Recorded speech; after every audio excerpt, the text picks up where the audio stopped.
What's going on, guys? Chris Okada here. 36th and Broadway is the show, and this segment is called Landlord Nightmares. For those of you out there that are aspiring to be landlords, whether it's multifamily, office, or retail, just know you're going to have nightmare tenants. This week, I'd like to describe a story revolving landlord and tenant dispute over security deposit. So as you know, a lot of buildings require a security deposit in the event that you don't pay, in the event that you destroy the place or the apartment, and they pretty much use that as deposit in case there are damages. So there was a tenant that got into an argument with his landlord over when and how much he was going to get back his security deposit. And the landlord had let him know that he was constantly late on rent and had pretty much racked up a lot of fees and penalties during the term of the lease. The landlord basically said, "You're going to get nothing back."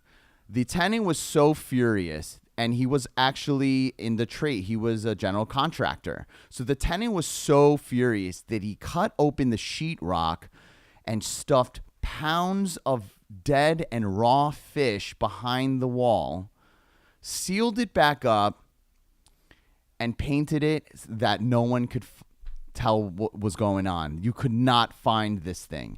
So day after the tenant moved out, and the landlord and the management company had come back in to prep it for the next tenant, and they just had this smell. The smell would get worse and worse and worse every single day that the neighboring tenants started complaining. After ripping apart the carpet, ripping apart the kitchen, going through every single inch of the apartment, the property manager finally found that what had happened. And when they opened it up, there was pounds and pounds of rotted fish.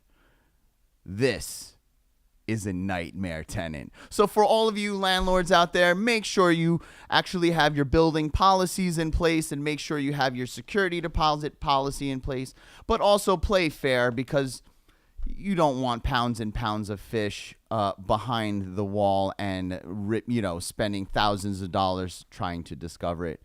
And that's the lesson for today. This episode is brought to you by 131 West 33rd Street. We have a 6,000 square foot office space.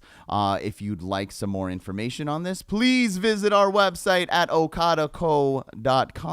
And again, this is Chris Okada and 36th and Broadway. I will see you next week.